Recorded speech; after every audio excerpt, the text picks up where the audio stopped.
Welcome everybody. Thanks for coming. This is really intimate. It feels good to be up here with and speaking to all of you in this cozy little space.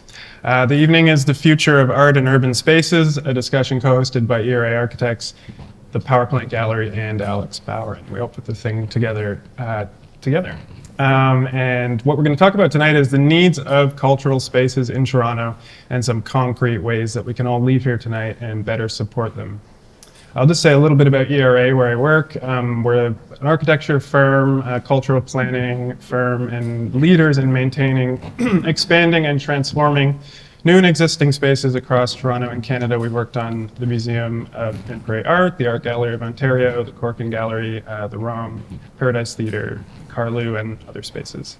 And I am involved with the firm's Art Equals Waterfront initiative, which looks at ways of promoting the existence and support of cultural spaces, specifically along the waterfront. So we advocate for the creation of a cultural corridor along Toronto's entire waterfront that would have specific policy tools to support those spaces, grounded by centers like the Power Plant, where we all are today. And we have a little stack of policy booklets that we've produced at the back of the room there, being held up. You can help yourself to them. They're free, and they kind of explore some of those tools and possibilities for what that corridor could look like. I think, and my panel kind of alerted me to this, that the reasons that cultural spaces are at risk are well known and well understood, but I still think, in an affordability crisis, cultural spaces struggle to compete for space with more profitable tenants in this kind of quantitative-minded society that we live in. But I think it's still worth stating why art and cultural spaces are important and why they matter so much. Spaces for cultural production and expression are one of the fundamental things that make Toronto worth living in. You could argue that they're the reason Toronto is Canada's largest cultural capital. In the context of Toronto, art and culture aren't a means to something else, but an indispensable end in themselves, I would argue. And there's this great C.S. Lewis quote that I think really gets at that well and has always inspired me, which is that friendship is unnecessary, like philosophy, like art. It has no survival value. Rather, it is one of the things that gives value to survival. So tonight's panel is about how specifically we can protect and grow that value in the cultural city where we all live. We have an amazing panel here to discuss that. They have years of wisdom and experience in Toronto's art and cultural spaces, and it's my very great pleasure to introduce all of them. First, Sandra Brewster works in drawing, video, photo-based works, and installation. Influenced by the stories, histories, and images of the Caribbean diaspora, her practice is informed by critical discourses in art and an experimental approach to challenging medium-specific conventions. Sandra has exhibited widely and has played a vital role in cultural leadership, creating spaces for artistic exchange, collective growth, and fostering dialogue with artists and curators across Canada and beyond. Alica Hall has been working at the intersection of art, communications, and community development for over a decade.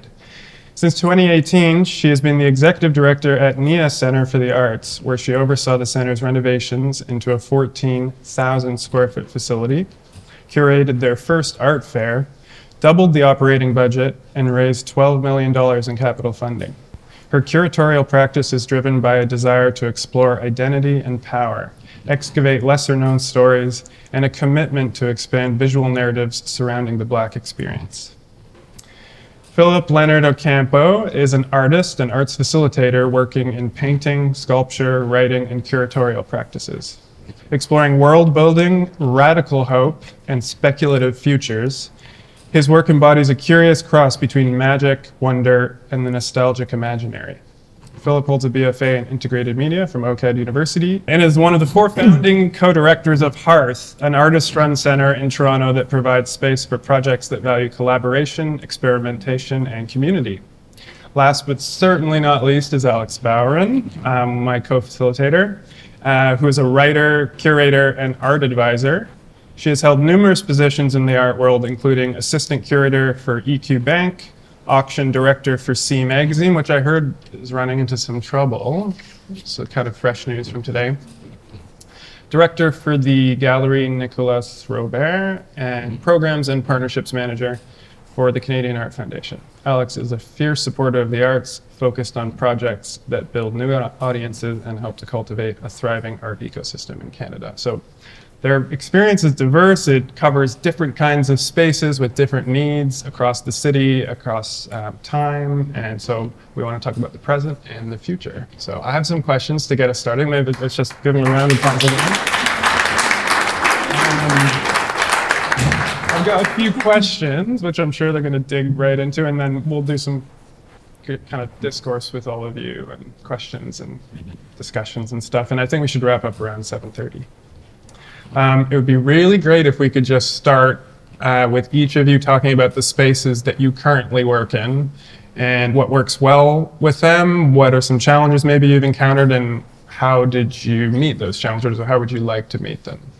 We could start with you, Sandra, if that works. Spaces that I currently work in. Well, I live in a house. And I have a studio that's attached to my house, and this is where I work. Over time, that was a development over time. However, in the past, because of the different types of work I do, and sometimes my work is of scale, I've had to find unique ways to access space in order to create these works. So this would include a friend hooking me up with a studio that they are a part of, and so I am able to use the extension of that space. Or when I was doing a residency at Evergreen Brickworks, I remember when I began the residency, I said it was very important for me to have a space in order to create the work. However, I used that as a camouflage of sorts because I needed to create I was commissioned to do another piece for another institution. So I'm always like trying to find a way to maximize an opportunity so that I can also access space in which to work. Yeah. So NIA Centre is in a former public health facility. So it's owned by the City of Toronto, and most recently was used for like doctor's visits, flu shots. We heard sex education. So just like health and safety kind of vibes. Pre-renovation was pretty ugly. It was like carpets and like individual offices and low ceilings. It's really rough, but we tried to at the time make it, start using it and start feeling it out and see how it was gonna, be able to sort of serve our needs. And then in 2020, we underwent this sort of significant renovation to turn it into a multidisciplinary art space. Really with the intention of making every room multi-use, so able to accommodate dance presentation or spoken word performance or film screening. I would say the challenges with the space is that although it's multidisciplinary and I would say really well designed, it's still, each room we were working within an existing site. So we didn't get to knock the whole building down and design it and construct it to be purpose built. So, different kinds of art exhibits or experiences that we want to create kind of each have to be customized to fit within the confines and the limitations of the space. And sometimes it's tricky. So, it's a work in progress. It's working. Yeah. I guess before I get into my answer, just to give a bit more about the context as to my role in this conversation. So I'm an artist, I'm a curator. I, for a long time, worked at XK's Cultural Centre, which is an artist-run center in Toronto. It's mandated towards supporting emerging artists. And so I find that whenever I'm in these spaces, I'm always like representing the interest of like a lot of like really ground level artists who are just getting their start in the community. And I think that feeds back into what Hearth does. So Hearth is an artist-run space that I started with a few friends back in the winter of 2019, long time ago. We started that space because we had so many ideas and we were like frustrated with all of the, long form timelines that institutions give you, be it like grants maybe telling you in 3 months that you didn't get it, or like an institution telling you you had a show but it's in 3 years. And so we had ideas, we wanted to do things immediately, and we said, like many folks within our cohort, and as we see more and more spaces pop up, just doing it yourself.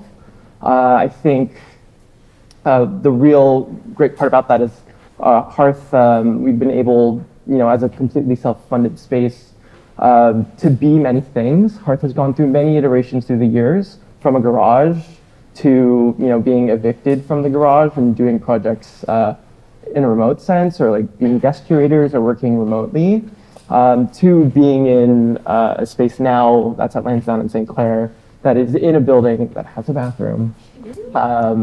Yeah, I think the flexibility of the art space as a container that can grow and change and respond to the city and the context and who we are as people has been really amazing. The flip side is there's no fucking money.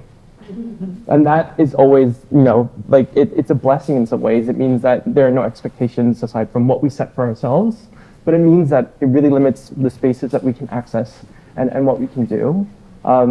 Many folks think it's really cool that Hearth started as a space, and a space in a garage, and I agree, it was really fun for the few years that we were there, but it was really all we could afford, right? And thankfully the overhead for this project is low enough that we're content to bleed from our pockets a little bit. But I think, it's the money of it all is such a double-edged sword in a good way, but also in ways that present many a challenge. So always trying to contend with that, I think.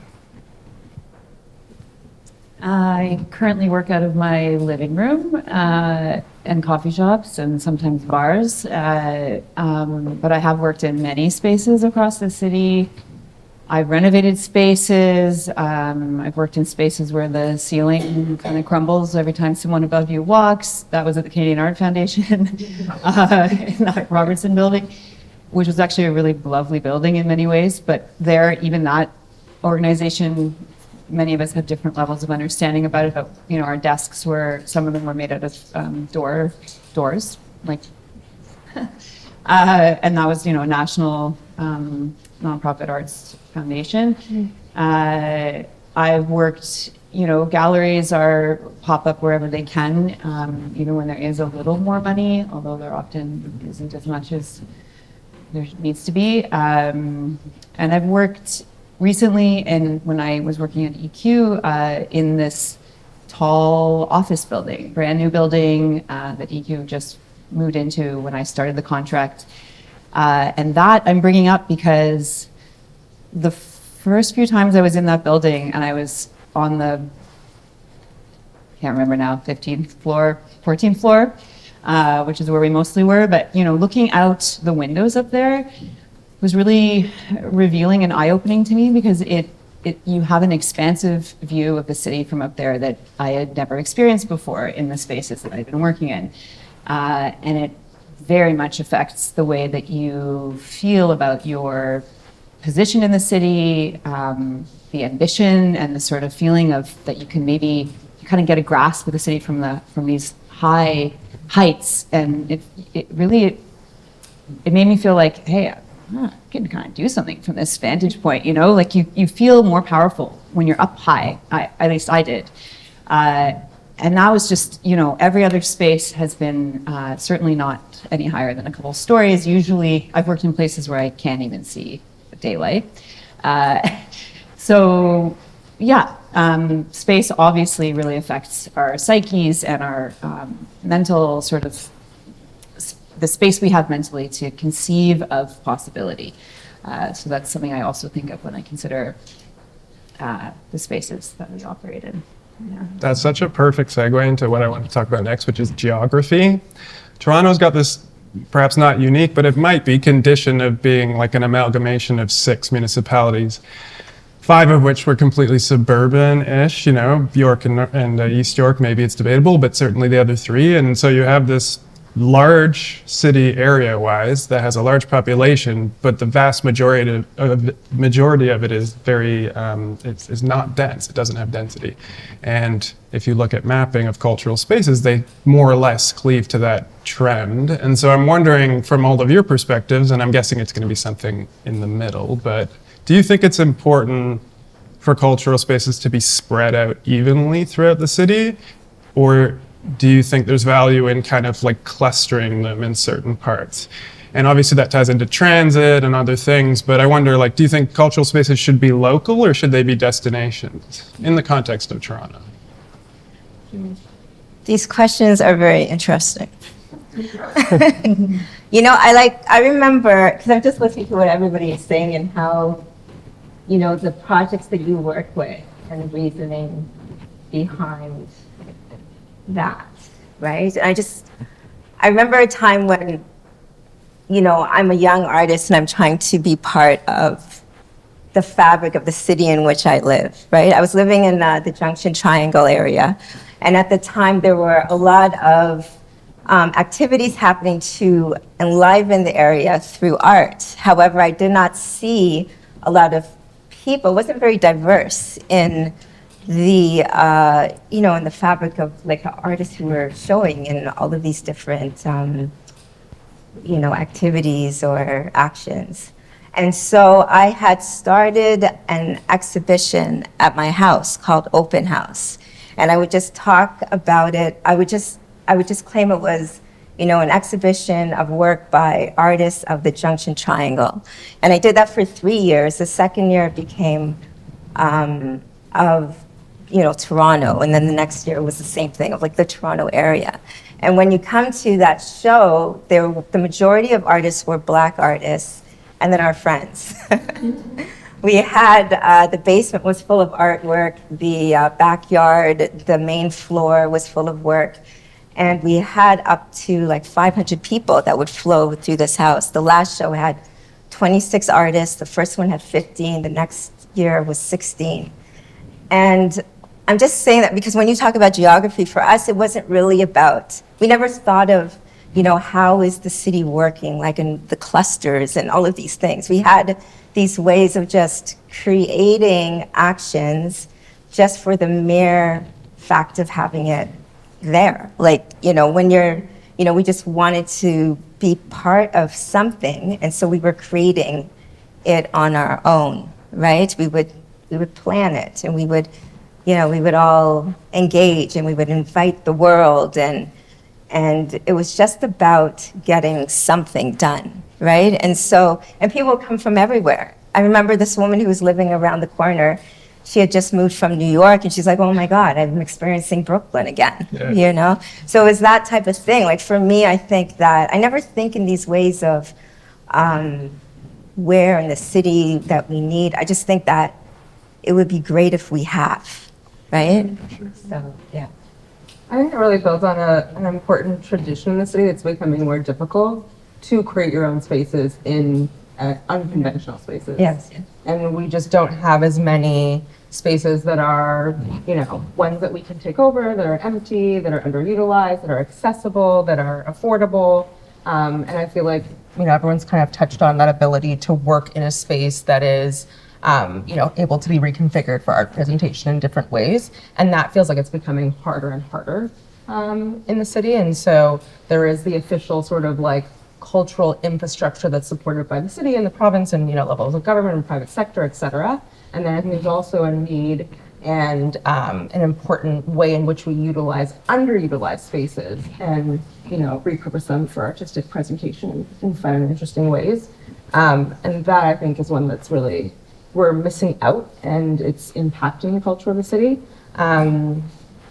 But yeah, I think like there is a lot of infrastructure that's happening, density, transit projects, and it makes sense to have cultural infrastructure close to those, you know, planned additions. But I'm really curious, I think, you know, coming from working at, you know, festivals like Pride and like seeing other groups, take over spaces, how do we make use of other kinds of infrastructure and ensure that that still exists, especially for, you know, emerging artists who need that place to experiment? Mm-hmm. I think my perspective on it is really informed by being a commuter. I'm Scarborough born and raised, shout out. And so for me, I think the question of geography, I'm constantly weighing both sides of it, right? There's something really nice about like a corridor, like in the area where the Mocha is. There's so many incredible spaces that are there. On St. Clair, there are now 3 galleries that are just along that street. And so I think there is merit to these sort of concentrated points in the city where you can go experience art, but also like it's very strange that like some people think like the east end of the city is like outer space. So I think that's a real problem that I've like kind of identified just through being someone who's lived in Toronto for a long time. Before this panel started, Alex and I were coming up with a master plan as to like what we would like it to be, and it would be like clusters of small galleries, but everywhere.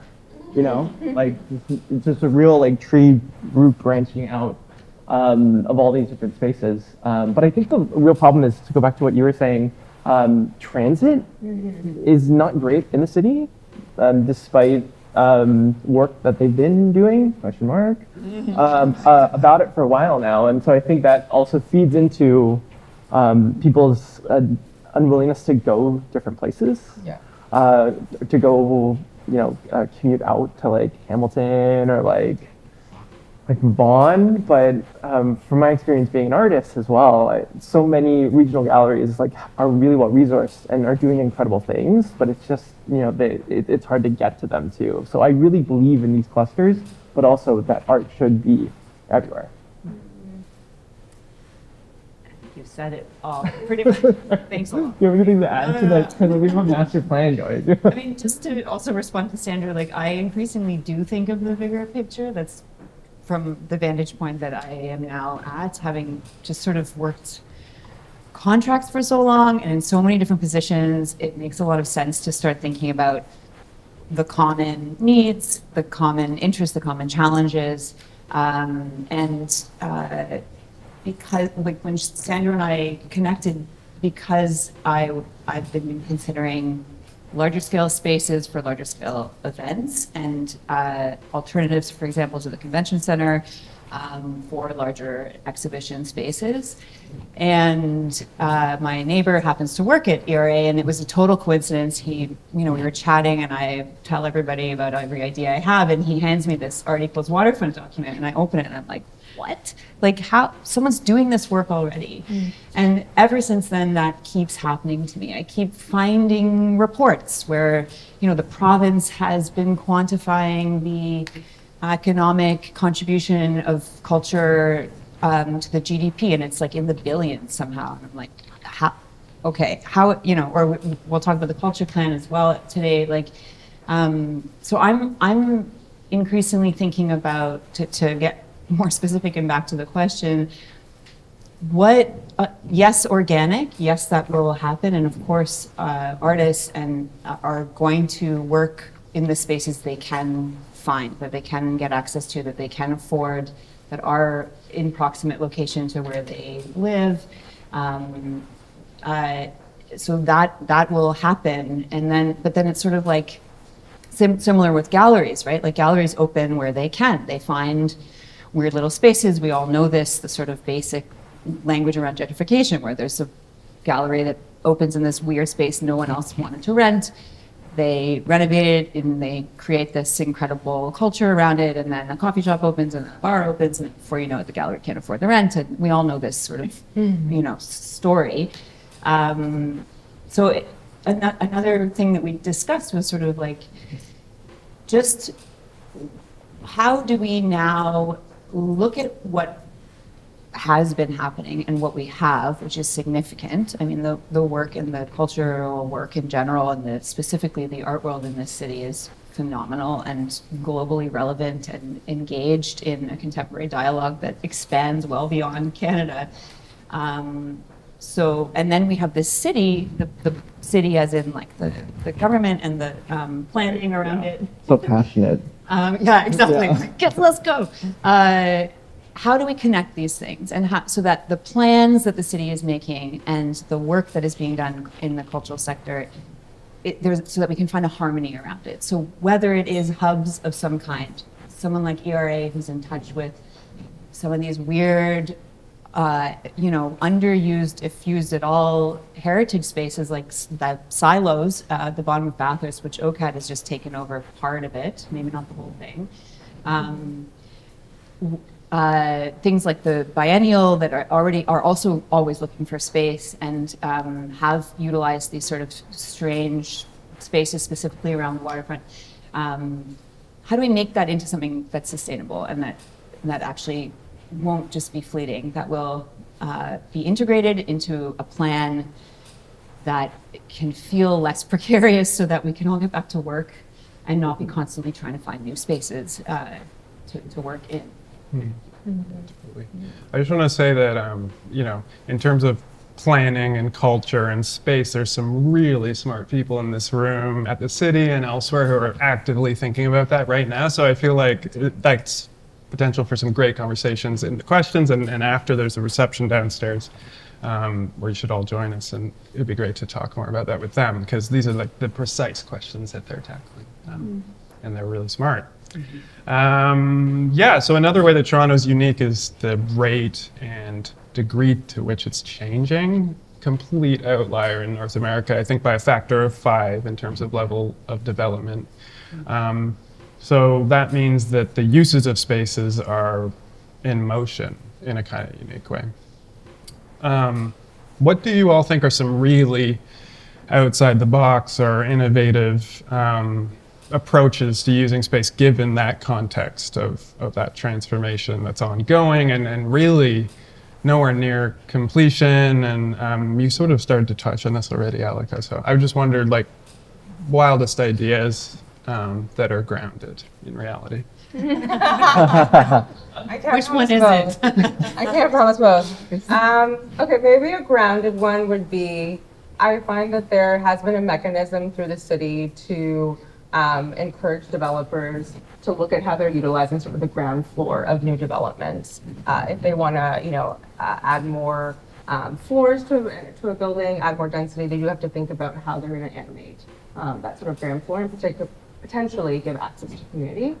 And I think that just needs to be a lot more robust in its framework of, like, are we adding health services, social services, artistic infrastructure, and that being a consideration in these key areas that are getting density, like getting a lot more density over the next few years. And that culture is, I think they oftentimes think about community and social services. And so culture being added to that sort of infrastructure, recognizing the importance of third spaces as places where people connect. We don't always want to be in a space that requires a $50 purchase to, have a drink with a friend. You need a space that is about, connection and mitigating isolation and, stimulating you and all these things. And so I think that's another sort of layer and perspective that needs to be added to that sort of policy framework. And then maybe in, like, the not so grounded reality, I think there's a lot of, underutilized strip malls in the city, in the East and in the West, that have been reimagined in some ways for arts infrastructure that need to sort of, I think, continue in that vein. Like, the city, I think, has a couple of better examples where they know a space is going to be slated for development in the next 2, 3, 5 years, and in the interim allow community organizations or artist collectives to come in and take over that space at a below market rent policy framework. And so that kind of access, I think it's okay on, Queen Street would be an example of that. Are models that need to be more intentionally added into the sort of planning process. And then I think we just need to, give ourselves permission and just take up space. I just feel like a lot of things in Toronto are restricted by permits and councillor letters and, permission. And I think we just need to experiment. Put up work and see how people engage in it and allow people to experience art in their day-to-day lives. Parks, the grocery store. Wouldn't it be cool if you just went in and, amongst the oranges, there was a screen and some interesting work. Let's mix up.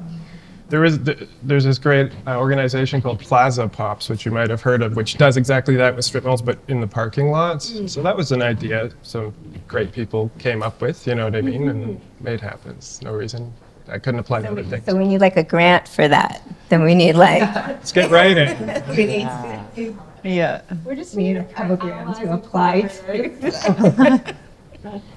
Yeah, there's that part. Also, short-term rentals, there's a lot of space in Toronto, a lot of vacant space, and a huge problem. And I don't know the you know, policies behind this. I don't know how this works, but landlords have space and they hold on to it for various reasons. And it just sits there. And that is a colossal shame. And artists and dealers and arts workers in general are extremely well adept at using weird spaces and making them into something extraordinary and creating community and bringing in community and expanding community. And like really the return on investment for insisting, like for having policies that do not allow landlords to hold on to space and or that encourage them financially to make them available at low cost. You know, I've pitched so many landlords, I usually don't hear back at all. In my curatorial practice, you know, trying to find somewhere to have an exhibition, sometimes I get responses and the response is, well, you can have the space, no problem, it's $40,000 a month. Like, obviously that's not a real response, right?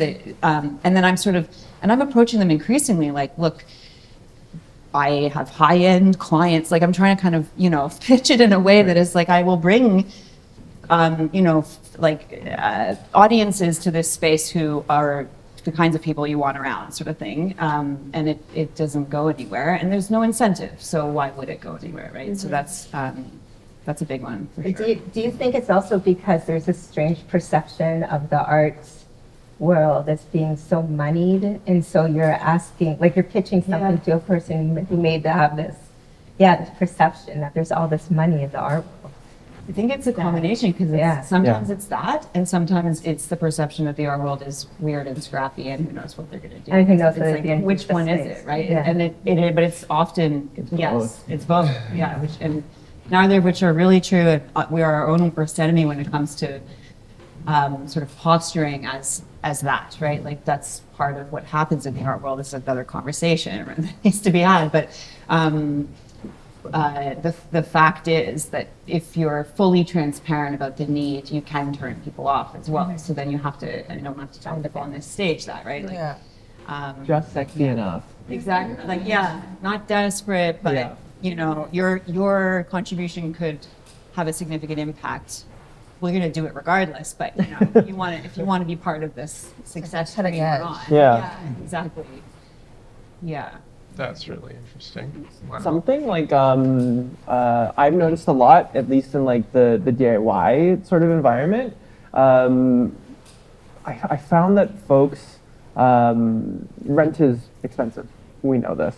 I find collectives have been alternating using the same space, but for like different projects. Like I'm thinking about I don't quite remember where in the city it is, even though I've been there, like Pumice Raft and like Cassandra, like alternated months. And they just did a show that was a Pumice Raft show, and then the next month was a Cassandra show, and it meant that people were able to access space more affordably. Yeah. I mean, you look at spaces like The Plum, which is just on like St. Clair and Dufferin. It's a collective of, I think, like 20 to 21 people. And, you know, it really does take a village to make these spaces possible. And you know, I'm witnessing newer generations of collectives of artists who want to start spaces, and I'm just trying to encourage them all the time to like go in as multiple collectives in a singular space. Of course, there are drawbacks, like the sort of autonomy over the architecture and the design of it is something that you need to now find a middle ground between like two other collectives. But I do think it's something that I've been seeing more and more, and that I find really interesting. Like, scrappy, but in a way that can land you some really good, interesting spaces. So We're doing really good for time, so I'm just going to slip this other question in there since I have you here. Like, what do you think the role of major arts institutions is in this whole conversation? You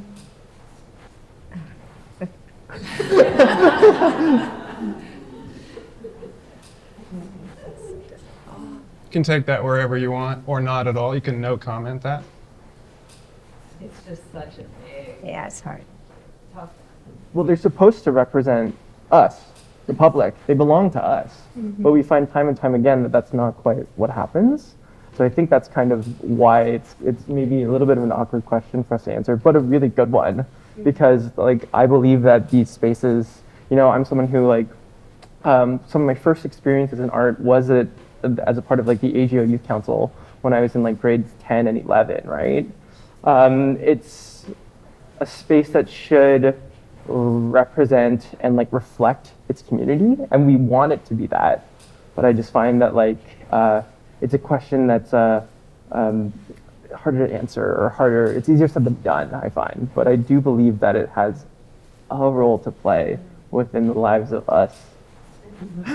For sure. Yeah. I don't know what else to say about that. I'm going to bring out to your attention and tease it out as someone who I feel like sits at the intersection of running an organization that's sometimes called an institution, which I wholesale reject. One, because like of our age, and two, because we're Black and what? Like we're there, we're all dumb. So I would say that on the one hand, we have a space, a large space, and have had for 3 years, and then we get requests for space every day. Folks wanting to partner, wanting to use the space, and we have to constantly consider, what does this mean? Does this activity align with our existing goals and priorities? Does it fit into an existing program? Do we have staff to be at the building at the time? Does this organization have any sort of resources to contribute, or does it, there's a whole in-kind situation. And so there's a desire to have folks utilize, animate the space, bring in new ideas and projects, and also having to balance the realities of we have a finite number of resources and team members, and could literally just stop what we're doing and fulfill all of these partner requests, and we probably have a very full schedule. Right. And so, yeah, I think, sitting in the inside of that conversation, it's like, I'm sure there's people on the outside who are like, oh, I've been trying to get into that space for months and haven't been able to, they haven't responded to my request, And on the other side, recognizing that we don't always have those resources, right? And so how do you strike that balance of wanting to ensure this space is accessible to community, that we are able to leverage it, especially when we're not using it, but also recognizing the constraints that we have and limitations that we have financially, people, front of house, back of house, et cetera. And so, I also look at this problem from the perspective of, being part of Pride Toronto at a time when the model was very much focused on, licensing essentially green parking lots and putting the festival on in those spaces. That was the model. And then all of the parking lots in the village started disappearing. And so it meant that the model was no longer viable to run the festival in the village in the same way and generate the same kind of revenue. And we turned to a lot of cultural institutions in order to put on events that would allow us the festival to continue on, and essentially ushered in a new era of Pride, which was Pride Month.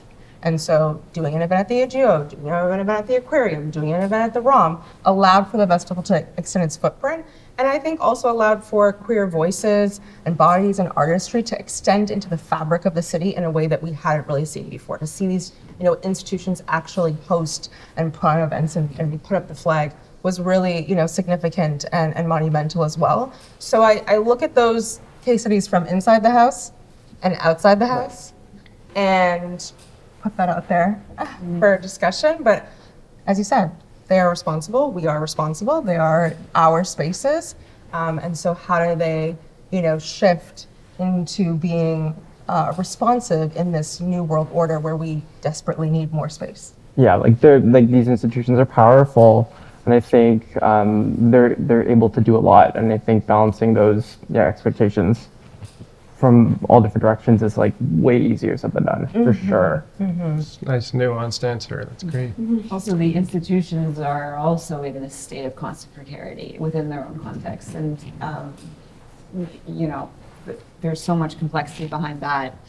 But I think in the context of this conversation, to recognize too, the power plant is an institution, and is one of the things that they're doing is providing space for conversation. That's this, sort of one of many things that could be done. I think, we often think of the AGO and the sort of, I naively, when I first started in the art world, assumed the AGO played a pretty significant role in community building, that there was a sort of seamless, ecology where the local art scene was represented there. Quickly understood that wasn't the case.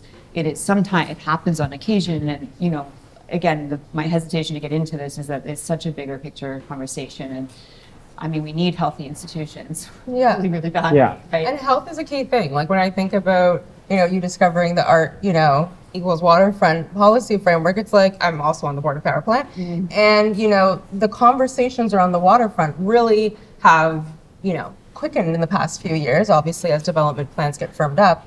And this, acreage of harborfront, the power plant is not always part of that conversation. And so we do have this also, I think, tendency to look into the future and forget what exists. It's always the bright, new, shiny thing that we're all excited about.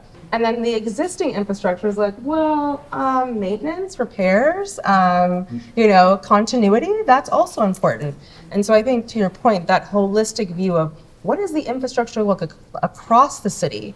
What are we at risk of losing? What are we at risk of, closing? And making sure that that's also, shored up, and then building on top. But I find we're obsessed with the future, and we're just like, oh, let's build this new thing here. And it's like, okay, but what else? What about what's existing, and how do we better utilize that before we build something new? I just dealt with that can of worms very well. Yeah, maybe we'll do one last question. I can feel the great minds of the audience wanting to jump in. So, yeah, it was really important to all of us, I think, to come away from this with concrete things that we could all do, like actual actions or ways to get involved, specific types of support. So maybe if everyone could just name one that they can think of, that anyone, whether you're working in the art world or in the public sphere, in the private sphere, in a grassroots capacity, or just like a citizen who can't live without art, which is a lot of people, I think. What are some things you could consider? I just find this all very difficult. Being asked to be on this panel and to talk about these subjects, I'm just kind of like, I feel like I can't find my footing because there's so many things that are so much larger that we have to depend on in order for what we want to actually happen, right? So I can say that, artists need more affordable studio space. How is that going to happen, right? I think that we need larger gallery spaces. I think that we need, what we were talking about when it comes to community integration within these institutions. We need that to be happening. I was just in Mexico, hello, we need Mexico City. Going to Mexico City and experiencing how one's imagination can just be thrown up into architecture and art and engagement of people. And, we need to, feel art in our marrow, in our bloodstream, right? We need to have it around us all the time. I don't know. Because I think over time I find that I think of myself or how I communicate is more and more in an artist's realm. It's like I'm so embedded in it, it seems to me. So I think in these kind of weird, ideal, artistic kind of ways that I don't think sometimes is workable within, these things of clusters and all that stuff. But yeah, I think it's important to dream big and then see where we land. Yeah. So playing a long game. Yeah. The longest of games. Yeah, I think if I had to say one actionable thing folks can do, one, see as much art as you can, visit these spaces. I understand that wayfinding can be challenging when it comes to, smaller independent spaces. If you're new to the city, or how are you supposed to know where the weird garage gallery is? You just won't. And so I think going to spaces opens the door up to other spaces, especially if you ask staff about good spots in the area. But I also think on top of that, my family kind of is pretty disconnected from art, and I've been trying to make it a point of taking them to see art more and more, just to get folks who are outside of the network familiar with the infrastructure or the dialogue. And so I think that's something that you can do, is just see art and make sure that your loved ones are seeing art too. And it just means that you get to spend more time with your loved ones. So sweet. I would say open communication and dialogue that's formalized between the art community and the city is extremely important. I think there's so much potential for mutually beneficial collaboration. There is money. The culture plan has $35 million for the next 10 years. It just started. First year just passed. Theoretically, if you do the math, that's $3.5 million. I don't know what happened to that. None of us know what happened to that. And it's not even a criticism. It's just like a how, where are the targets? Like what data are they using? We talked briefly about data too, like collecting data. There is no existing data on the commercial gallery scene in Canada. We have no idea what this industry spends and makes and like as a whole, right? That just doesn't exist because I don't know why, because I don't know. So we need to look at this industry because we know it produces, we know it encourages tourism. We know that the cultural cloud alone boosts this city, like makes it a more attractive place to come, helps businesses. Like it can, you know, we are constantly saying that in our conversations and in our world, but we need data to back that up. We need to be able to put that in front of people who actually have budgets, who also have are part of the city infrastructure and are working every day on plans and on projects that sometimes do incredible things and other times peter out and miss the mark. And you know, we can't afford to waste a penny. I think that we need to be really efficient with moving forward and really strategic. And that really starts with this kind of a conversation, with getting the right people in the room. And I mean, I've just been emailing people like crazy, like just, hi, here I am. These are some things, like, and people are responsive, like really impressively responsive. But we each play our role. And Sandra, to your point, like, you're an artist. Your job is to be an artist, right? You don't need me to tell you that. Like, yes, your framework is extremely important, and that is the thing that, you know, someone like me lives to support, literally. And it's not about altruism. It also makes my life better, you know, because it makes everyone's life better. So having our specific contexts have a place to be heard and actually sort of make sure that the conversations like this don't just happen and then fade away, but that they actually result in tangible action points, takeaways. Yeah. Did you want the last word, Alica? Not really, but I struggle with this question because I feel very passionate. I just want to tell everybody, go on the streets and protest and take it down. But it's not always appropriate. And in terms of strategy, I really like Philip's perspective because I feel like bringing people who don't always go to artistic experiences is an important part of building new allies and folks who are invested and passionate about the arts. So I feel like it's a very practical tool that we can all use as to why the kinds of spaces that we want to see are important. And I also think, you know, starting from my vantage point, that, you know, calling Doug Ford and Pat Tobin and... I don't know about Doug Ford. I'd rather try people who are... Doug has a cell phone and he will answer. That's the thing. He considers himself a man of the people. Like rock. Yeah, it's part of their ethos. So he is kind of accessible in a way.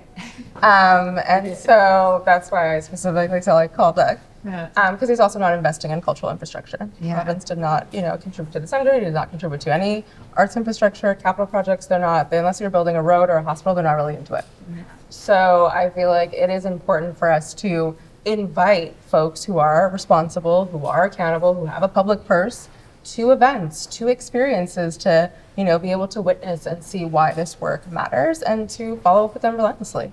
So I think it's a bit of both, just different audiences. Art. Spend time with your family, hit the streets maybe, but also just be persistent and email people. Yeah. Excellent. How about hearing from a great audience? I mean, it's pretty small. You can just talk unamplified, I think. Would love to hear your thoughts on any or all of this. I see a hand. Hi. Thank you so much. This is excellent, and I really am impressed and encouraged by your thoughts, and I'm just curious about what cities you look to as kind of models for, I don't want to say like doing it right, but, and I'm not talking about like London or New York, like cities that are comparable to Toronto that you feel like, you know, you've gotten ideas from or that have inspired you. London. And London is good. London's a great, yeah, but it's just so hard to, I feel like Toronto is, it's kind of toxic how we compare ourselves all the time. Like in a way, you know, we do that and it hasn't necessarily done us any good. From my research, like just traveling and for professional opportunities, I've learned a lot about like Tokyo's like DIY scene, and it's actually like quite big and sprawling too, and pretty comparable to like it has the same sort of spirit as like Toronto, or at least from the folks that I've met, which is great.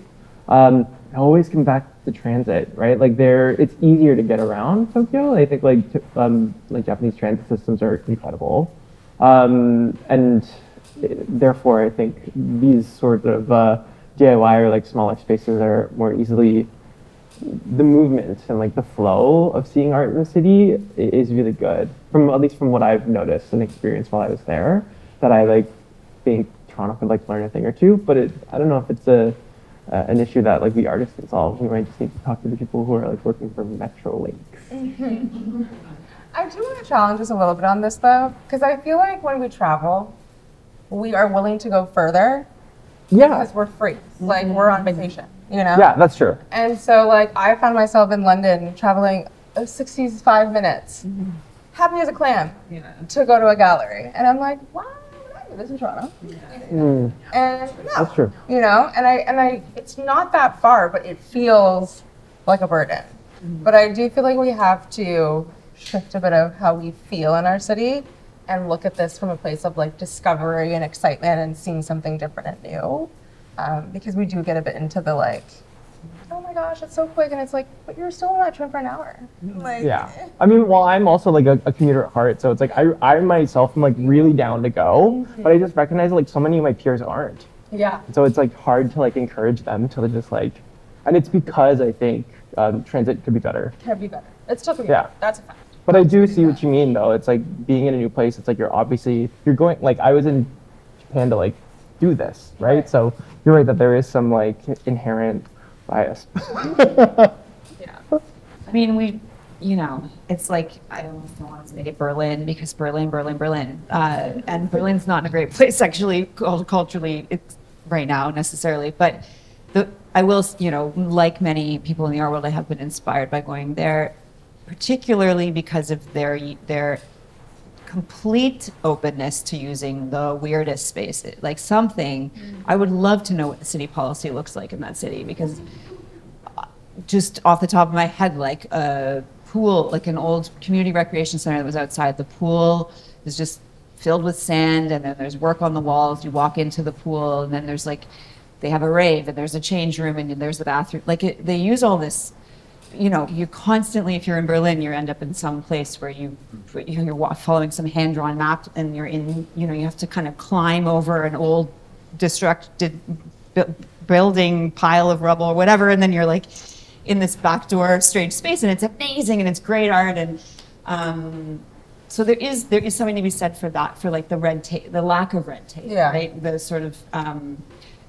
the openness to also listening to the citizens, like Tempelhoferfeld, which is this massive airstrip that is no longer and is now, and you know, they wanted to turn it, someone had an idea for it to develop it, and there was a citizen revolt against that, and it's just a public park. So it's like this massive flat space where you can learn how to hang glide or whatever you do in massive spaces like that. I guess fly a kite, I don't know.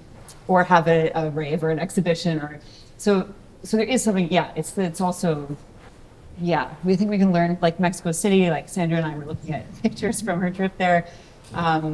It's just like, yeah. But these places are also much older, Yes, right? much older. So Right. they have like a depth of history. That's the problem with And I have to say too, there are some really great galleries in Toronto. Like Cooper Yeah. Cole is Yeah, like, yeah. there's some people who are doing like in the spaces that we have here, people are doing great things, and they also travel, and so they're also aware of what's going on, and so their minds are open. It's not like people are confined by some of the frustrations that we have here in Toronto. Toronto is not horrible. No. We're pretty lucky. It's just Not that taking away from our panel. Yeah, that's not. but it isn't. And in places, there are galleries that are with walking distance to each other. Yeah. And, transit may not be the best, but some transit is fine. Like we It works. You can get there. So, no, seriously. Like we have really good people here.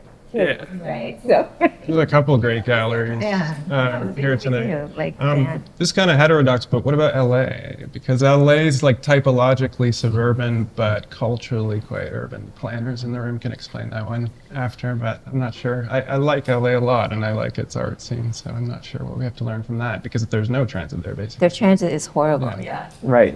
Yeah. And yet it's flourishing taxes are artistically. expensive. Yeah, you got to be rich. It is like a lot of money. bad. It's amazing there. What are you talking about? It's also the weather, like let's not forget, that's part of it. Like all the outdoor courtyards in LA, like all the galleries that have this nice transition. Weather's a little Garden. different than here, I suppose. Yeah. Yeah. What about other insights? Macro, micro, specific, vague. Yes, Dan. I'm Dan. I work for the city. Hi, Dan. Hi. Where in planning, Dan? Not in economic development manager, but as a Yes. and one of the things I always struggle with, like through planning, just generally, is this kind of tension between kind of sterilizing things by over prescribing or writing policy and like really trying to like force something to happen versus being able to actually support something. And I'm hearing all this, talk about scrappy magic DIY space and being able to do that. I guess it's more of a feeling that I'm trying to turn into a question here, but it's how can the city, or how can someone in a position like this support that kind of work? Like how can the city help make that happen without, over prescribing or kind of sterilizing and kind of taking away the magic that, or does it have to be without permits or illegal to make it, Yes. to make it work? There you go. So That's a good question. That's a good question. Great question. Yeah. I remember when I was doing my shows at the house in the third year, I actually deemed it the third year after a curator of an institution was so excited about the fourth year.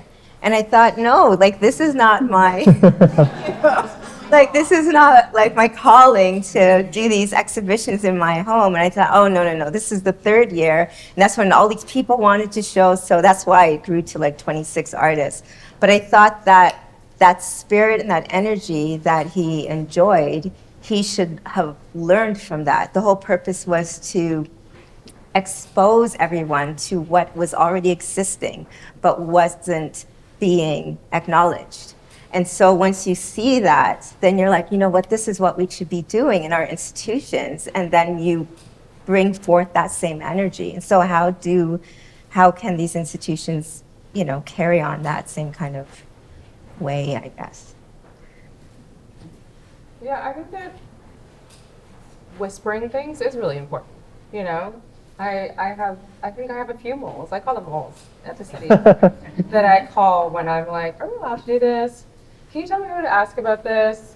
This is taking forever, and we need support or whatever it is. And I think it's really important to be that kind of resource of like, here is the formal, hard line response that you're going to get if you go through a formal channel, and here is what I can tell you about the space that you can navigate within. And having resources like that in the city is really key to pushing the project along, dealing with unruly people, doing art in conventional spaces. And I think seeing and witnessing what's happening in the city and what you want to, support, or you think the city might not support formally, but deserves support or could do with an extra push is a really, important and I think useful part of us being able to access your insight and access really just distributing power to the community to better understand how they can better operate and create the things they want to create. Or maybe like incorporating those scrappy art making actions, people, into the decision making for, these things. And go to them. I Yeah. mean, maybe you already do, but that's to Philip's point, like, how, you know, like, how can you plan for something if you haven't seen it, right? Obviously. And so, and then how do you go to it? How do you find out about it? I mean, that's something that's worth talking about, right? Like, is there a resource for that? Is there a way to find out about that? That's something we've discussed, and hopefully the conversation will continue. And then, yeah, like you say, like, if you have gone and you are interested and you see that, then when you are making the plan, I don't know how planning works. Like, I don't know the various stages of it.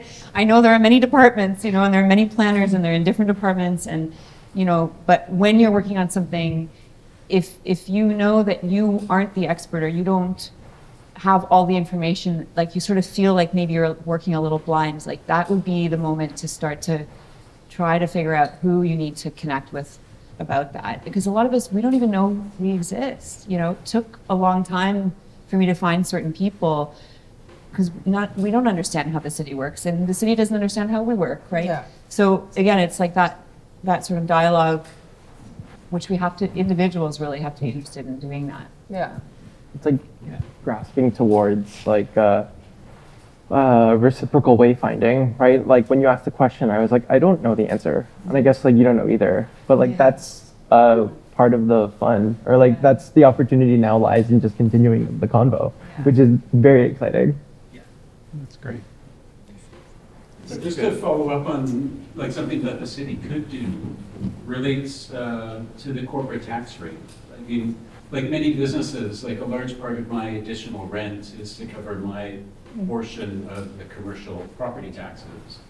When I moved into my current location, that was $825 per month. After we renovated the building, within 24 months, that became $5,000 a month. Yeah, the perception is a commercial gallery is a commercial space, a for-profit business like a jewelry store, you know, and without understanding what it actually is to run a gallery in Toronto in 2026. It's a space for cultural production and exchange primarily. Yes, there is also buying and selling that happens, but these are very important spaces for Canadian cultural production and exchange and international dialogue as well. We've had people reach out and say, we're not a not-for-profit, but we don't make any money.